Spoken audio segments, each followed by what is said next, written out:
Venimos de representando pues a una red relativamente nueva, que ya llamamos Existimos. Digo relativamente porque constituida como red tiene dos meses, 3 meses, pero pues el trabajo viene de un año más o menos para acá.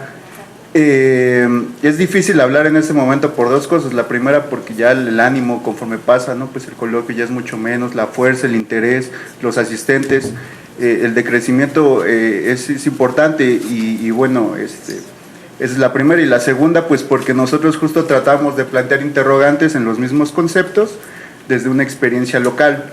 Entonces es muy difícil, como ya estando concluyendo, ya estando incluso hablando de categorías, volver otra vez a cuestionar la raíz, el origen, pues. Pero pues aclaro que no estuvo en nuestras manos, ¿no? Sino que solamente se dieron los tiempos así y quizás en este momento pueda surgir algo nuevo, ¿no? Algo de nuestra lectura que ustedes puedan que puedan subrayar, que podamos enriquecer y que podamos retroalimentar. Bueno, en principio creo que lo novedoso de todo esto es que nosotros tenemos un trabajo de campo realizado en Xochimilco, y hasta ahora parece que no se ha hablado sobre la Ciudad de México, sobre un contexto en sí urbano en el centro de la República. Quizás sea la primera luz de nuestra participación. Y pues bueno, comenzando diciendo que nosotros no vemos un sujeto étnico como parece que se están viendo en las poblaciones específicas, ¿no? Ya hemos hablado como de la Costa Chica, de Morelos, de quizás Chiapas, de Veracruz, y parece que hay una politización mucho más fuerte. Pero nosotros, al encontrarnos en un contexto urbano, sabemos que las dinámicas incluso del capital mismo, las identidades pues son más inciertas. Estamos en un contexto mucho más activo, ¿no? Mucho más, más fuerte. Desde mi punto de vista, bueno, yo estudio sociología, estoy en la licenciatura y mi tesis se titula Racismo de Estado frente a la población afrodescendiente en México. Y bueno, vengo a decirles lo que no tendría que haber hecho, ¿no? Que creo que es una gran luz. Yo empecé como describiendo dos conceptos muy fuertes, dándolos por hecho. Y es un gran problema cuando justo está en esta latencia el proceso. ¿Por qué? Porque primero yo tomé la categoría de racismo de Estado como un análisis Foucaultiano de la biopolítica. Entiendo también lo de los conceptos que a veces es difícil, ¿no? El academicismo, lo que mencionaban hace rato, ¿no? Bueno, biopolítica, ¿cómo vamos a aterrizar esto? Bueno, a grandes rasgos, la biopolítica entendería la sociedad como un cuerpo social y que justo habría que purificar, habría que limpiar de lo anormal, ¿no? Lo que hablaba hace rato un compañero de defender la sociedad. Eso es como un análisis de un francés llamado Michel Foucault. Esto es muy claro, ¿no? Es muy claro y me cuesta mucho como articular las ideas porque van bastantes ponencias de ayer a hoy y no sé qué se ha dicho, no sé tampoco, no quiero redundar en justo argumentos, en ideas, pero sabemos de la importancia que tuvo el proceso de la ideología mestizante en México. La ideología mestizante es como, se cristaliza en el periodo postrevolucionario y justo va a encaminar dos procesos y bueno, uno de ellos es la expulsión de cierta población anormal que, bueno, lo trabaja mi asesora de tesis, ¿no? Que pudieron haber sido los judíos, pudieron haber sido los chinos, pero también hay un proceso ideológico de asimilación y también de eugenesia, ¿no? Lo que se hablaba de la antropología, donde se asimila la cuestión indígena y bueno, se encamina un proyecto nacional que es el sujeto, el mestizo. Esa es la especificidad en México, como se ha hablado en todos casos, ¿no? Eso es lo que nos hace sui generis respecto a esta cuestión, ¿no? ¿Qué podemos decir de México? Bueno, la ideología mestizante, la mestizofilia, una doctora llamada Marta Sade, de Colombia, también trabajó la idea del mestizo, y pues bueno, partimos de ahí pues. Ahora, ¿cuál sería mi interés o cuál había sido mi interés? Mi interés en principio fue, bueno, vamos a pensar, y dado también la explicación que ha habido, que no hay procesos explícitos de exclusión, segregación o expulsión frente a la población afrodescendiente. Afrodescendiente, pues, trasladándonos a la de la colonia, porque también hay que dilucidar dos tipos de población, ¿no? Las migraciones externas y la población que llegó trasplantada en la colonia misma, ¿no? O sea, creo que ahí hay dos cuestiones también que quizás no se han hablado. ¿Qué tipo de población? Por ejemplo, los mascogos, ¿no? Pertenecerían a esos externos y estaríamos hablando de otro tipo de población en la Costa Chica, ¿no? Pensando en esa generalidad. Bueno, yo dije, en ese sentido de que no hay una explicitez, pues, del Estado, como vamos a atentar directamente, como sucedió en el proyecto eugenésico, pensé como, bueno, ¿qué me puede dar las luces? Pues la identidad nacional, ¿no? la identidad nacional como proceso, como ideología. Hay un autor que se llama Stuart Hall, que justo habla del racismo y dice que la ideología debe entenderse en los procesos de subjetividad, de subjetivación, y del sujeto. ¿Qué es esto? Bueno, ¿cómo se configuró mentalmente el sujeto nacional, el común? Y justo ahí es donde está la importancia, o más bien la magia del proyecto mestizante. Como mexicanos, como personas, tenemos como un fenotipo, ¿no? Tenemos un fenotipo, una idea de qué es el mexicano, del otro igual. Y realmente solo necesitamos como voltear otro espacio y decir si está dentro de ese fenotipo interiorizado o no, ¿no? Es ahí cuando viene la pregunta antropológica de Peter Way, ¿no? Cuando se sale de ese fenotipo, que puede ser hacia arriba, ¿no? O hacia abajo, bueno, no voy a decir como muy negro o muy blanco, pero pues en ese sentido llega a ocurrir, ¿no? Que hay una fenotipificación, inmediata. Y luego salta la pregunta, bueno, ¿y tú de dónde eres? Esa es la pregunta como por excelencia, ¿y tú de dónde eres? Eso lo trato de trabajar desde procesos de subjetivación del fenotipo. Ahora, ¿cómo trabajamos esto desde la red o cómo tratamos de dar algunas luces, de estos procesos de identidad, de no identidad? Pues nosotros nos fuimos a la cotidianidad, lo que les mencionaba, ¿no? Bueno, vámonos por esto con una comunidad originaria de la Costa Chica, específicamente de Santo Domingo Armenta, que vive en la Ciudad de México, en Xochimilco, y vamos a ver cuál ha sido su manera de ser interpelados, cómo han sido interpelados en su cotidianidad, de su origen, cuál ha sido su vivencia, cuál ha sido su manera de interiorizar lo nacional y su diferencia, ¿no? Es muy difícil hablar del afrodescendiente, es muy difícil, mucho más difícil hablar del afromestizo, ¿no? Porque nosotros como que les llegamos a preguntar así, solamente no fue tanto porque trabajamos con grupos focales, pero dentro de todas las preguntas les decíamos como, oye, ¿y tú te consideras afrodescendiente? Hicimos justo la pregunta del INEGI, ¿no? Y paradójicamente diciendo que, bueno, lo que estaba checando ahorita es que en la Ciudad de México y el Estado de México parecería que hay un mayor autorreconocimiento, ¿no? De adscripción, pero nosotros justo vamos a dar la cara de aquellos que no se autorreconocen. Estamos dando como esa otra parte, quizás esa pequeña parte, no podemos inferir completamente nada porque fueron dos grupos focales, pero podemos dar luces de otras dinámicas quizás, ¿no? Que también deberían de valorizarse, lo pensamos. Le dejo que mi compañera explique como cuál fue ese proceso en los grupos focales, específicamente en un grupo focal para hacerlo mucho más rápido y pues unas conclusiones muy rápidas también para ver si hay alguna pregunta o algún comentario, si no pues para continuar, ¿no? Bueno, muchas gracias, buenas tardes. Y bueno, con respecto a lo que fue el proceso de trabajar con los grupos focales dentro de la zona de Xochimilco, con esas personas que son originarias de Costa Chica, tuvimos un primer acercamiento con una de ellas, que posteriormente nos dio el contacto con las personas que están residiendo aquí en Xochimilco. Y bueno, fue algo bastante cotidiano la forma en cómo se acercó a esta población.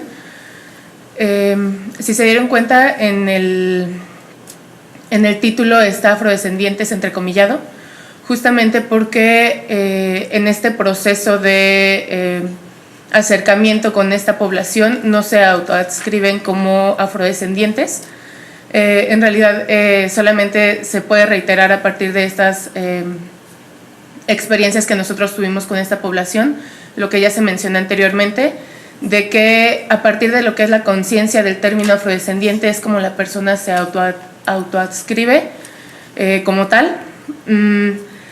Dentro de estos grupos focales, lo que realmente pudimos visibilizar fueron prácticas de discriminación que las personas de Costa Chica han tenido en su cotidianidad en lo que son las zonas urbanas. Lo que nosotros hicimos fue rescatar las experiencias que ellos han tenido desde la infancia hasta lo que son procesos de discriminación en las zonas laborales y en las mismas comunidades en las que ellos viven. Con respecto a esto, les voy a leer lo que nos dijo Luis, ¿no? Que es de Santo Domingo. Es de Santo Domingo, Luis, y él vivió una experiencia que nos decía que a nadie le había compartido justamente por este proceso que nosotros tenemos de silenciar estas prácticas tan visibles de lo que es la discriminación. Y bueno, cito, trabajando andamos de un lado a otro y un día salgo a la hora de comer, pero salgo antes que ellos y ellos siempre se juntaban para comer y comenzaron a decir, con el perdón de las palabras, pinche oaxaquita, pero yo solo escuché que decía pinche oaxaquita, ¿qué se cree? Pinche negro y cosas así, pero yo no soy de bronca y por eso no iba a ponerme a pelear con ellos. Yo les voy a demostrar que sé trabajar y ya. Bueno, esta nada más es una de las representaciones de cómo se le ha conceptualizado a lo que es negro en una forma de peyorativa o de discriminación hacia las personas de una pigmentación de color específica y cómo se vive en la cotidianidad, ¿no? Sí. Okay. Bueno, el siguiente es de Marta. Ella nos comentaba que ha tenido momentos de discriminación desde que era niña hasta hoy en día su vida laboral. Ella es maestra de educación básica y bueno, aún dentro de lo que son los padres existe estas prácticas de discriminación hacia ella porque pues es negra, ¿no? Y muchos de los padres, ella comenta que tienen problemas con que sea negra y le esté educando a sus hijos, ¿no?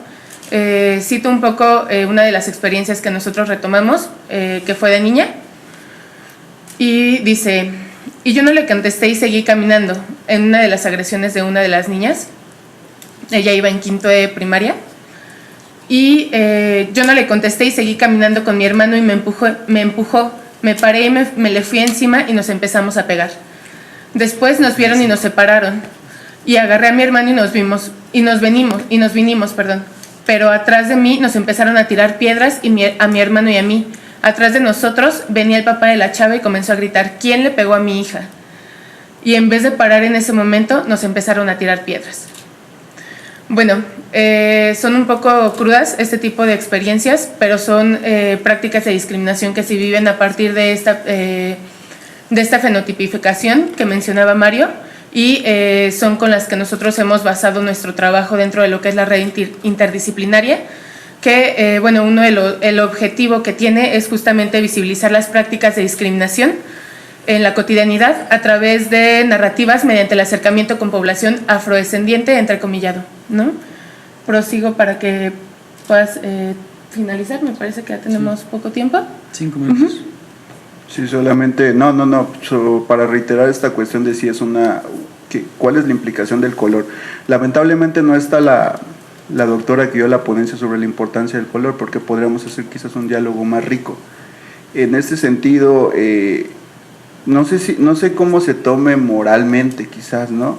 Pero esta persona de hecho todas las personas se pidió el permiso para mostrar la imagen y todo, desde el grupo focal, desde la difusión en la página, les pedimos como la autorización para poder hacerlo, ¿no? Pero esta persona es hija de, creo que no está la foto, De su mamá. pero es su hermana, ¿no? Esta es su hermana. Ella es su hermana. Y digamos que Yasmín es nada menos oscura, se diría, aunque suene fuerte, que su hermana. Y ella dice no haber recibido nunca procesos de racismo, de discriminación. Diga que a lo largo de sus 23 años tuvo alguna interpelación sobre de dónde era, ¿no? Lo que les hablaba con el fenotipo, la ideología, la subjetivación del color, ¿no? O sea, ¿qué tan tenue es esta línea, no? ¿Qué tan tenue es la cuestión de ser o no ser, ¿no? Es una línea muy, muy, muy delgada, una cuestión de nada, ¿no? Importante, ¿por qué? Porque en prácticas culturales no se reconoce, ¿no? En prácticas culturales nunca reconoce tener algún pasado, una afrodescendencia, menos afromestiza, pues. En interpelación tampoco, porque tampoco se siente diferente. La única característica sería que pertenece a ese lugar, ¿no? A Santo Domingo Armenta, que sería la única característica por las cuales se podría generar una toma de conciencia. Pero tampoco está en su conciencia misma hacerlo, ¿no?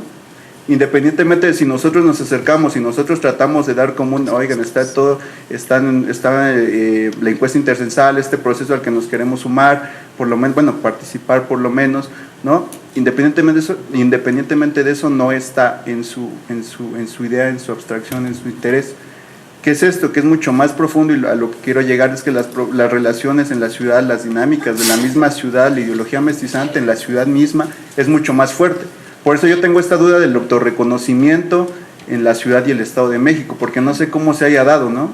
Porque no sé cuáles hayan sido los criterios, pero bueno, independientemente de eso, parecería que ella, bueno, ya había otro ejercicio muy interesante, pero parecería que el único interés es una superación económica. Y ahí está todo el debate también que se tenía hace rato, que era muy interesante y que parece que no se puede dar, sobre la etnia y la clase, ¿no?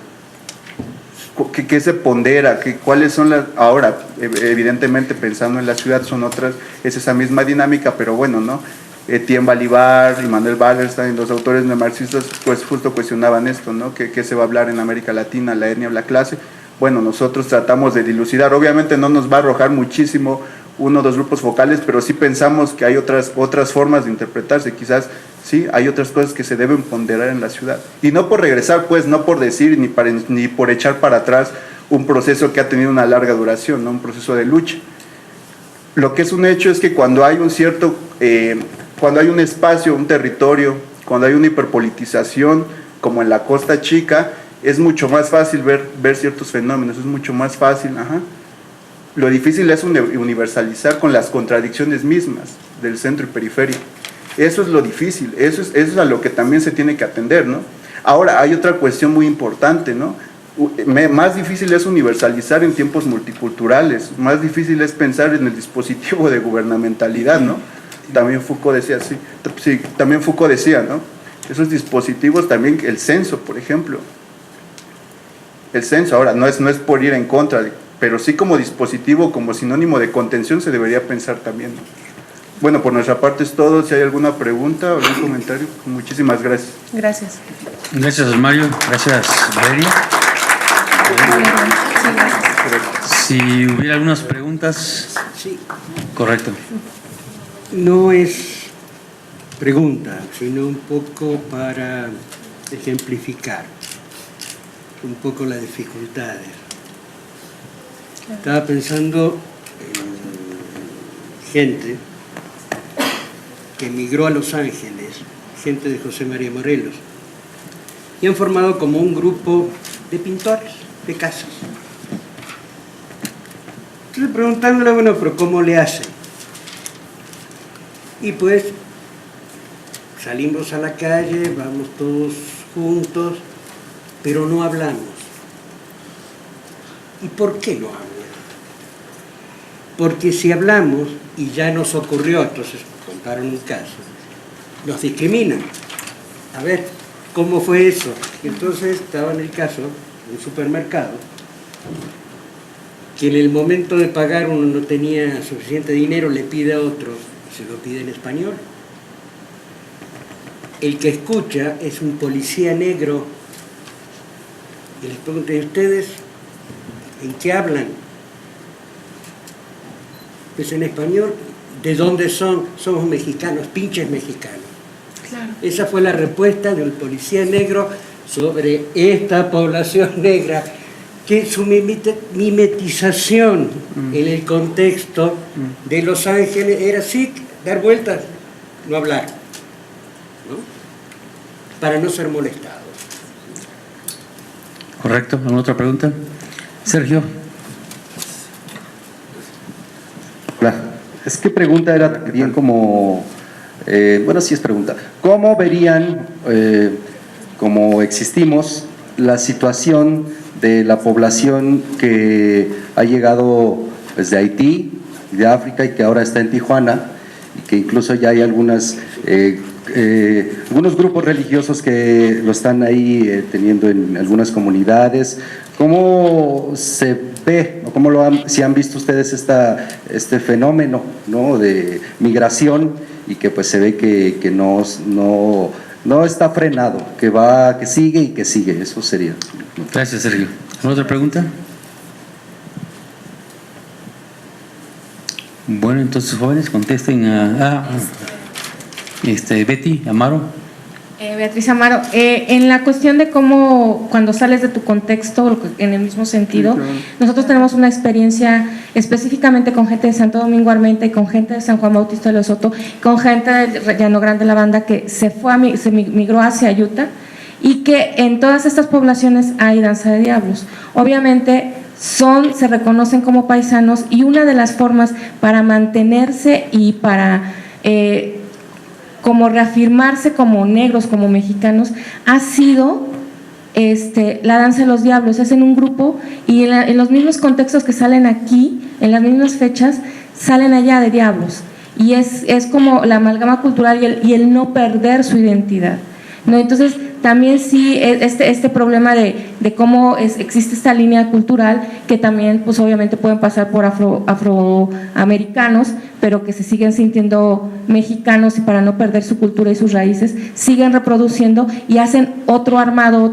no nada más con la gente de Santo Domingo, no nada más con la gente de lo de Soto, sino con todos los costeños, los de Costa Chica, los paisanos que se ven allá como unos mismos. Gracias, Betty. Claro, gracias. Bueno, contesten la pregunta, Sergio. Sí, no, bueno, sobre la primera anécdota o comentario, Luis migró a los Estados Unidos, o sea, salió de Santo Domingo Armenta, no llegó a la Ciudad de México, llegó a los Estados Unidos, y no sé si contrariamente, pero nos comentaba que no experimentó tanta discriminación como la había experimentado aquí en México. Evidentemente, exactamente, porque en Estados Unidos parecería que esta idea en abstracto de la raza es mucho, ya tiene una historia mucho más grande, ¿no? Fenómeno apareció a Colombia, a Brasil, ¿no? Donde realmente no está, más bien es concebido también como un nacional, ¿no? Obviamente eso no excluye que haya relaciones de racismo y discriminación, pero también está en este imaginario de lo nacional, también está incluido. Sobre la segunda pregunta, no sé si tú quieras responder, no entendí bien cuál sería, comentas de los que llegaron de Haití, pero ¿cómo cómo visibilizar las prácticas de discriminación que podrían tener esas personas? ¿Es la pregunta? No, que si ha pensado estudiar la situación que está pasando en Tijuana. Ah, claro. Sí, no, hasta el momento solo hemos trabajado en esta región, en el centro y en el Estado de México. Por ahora, digo, somos 5 personas interesadas realmente hasta hoy, pero pues quizás podamos tener también esa cuestión en algún momento, ¿no? Sí, y sobre las prácticas de recreación, de retroalimentación, de identificación, que por ejemplo, no sé, pienso mucho en la contrahegemonía cultural, ¿no? Gente que va a la frontera, me acuerdo mucho, ¿no? A hacer el fandango, gente que pone la tabla, ¿no? Del son jarocho en la frontera, y que son como prácticas de resistencia. Pero también es interesante que justo ahí en Xochimilco parece que en julio se hace una fiesta donde hay justo danza de los diablos. Se reproduce y parecería que hay una resistencia, pero es interesante porque a Yasmín no le interesa participar, ¿no? En esta fiesta. ¿A qué voy con esto? No a contrariar completamente la idea de la cuestión de lo afro, de la diáspora, sino que más bien la ideología mestizante es tan fuerte, y la ideología mestizante, nada más concluyendo, mezclada con dinámicas de contradicción, con cuestiones de multiculturalismo, se hace muy tenaz, ¿no? Los medios de comunicación son brutales, ¿no? Es brutal el papel que juegan en la cuestión de autoidentificación, de desconocimiento, de desidentificación. A veces nos queremos parecer, ¿no? Fenotípicamente algo, la famosa occidentalización, la blanquitud, y sigue jugando, ¿no? Y sigue reproduciéndose. Evidentemente estando en este tipo de periferia, las situaciones, por eso les comentábamos, ¿no? Al salir del contexto donde somos más similares, salimos de un contexto más blanco, por así decirlo, y ya los golpes son mucho más fuertes, ¿no? Pero bueno, creo que con eso terminamos, y pues muchas gracias por el espacio, y pues aquí andamos.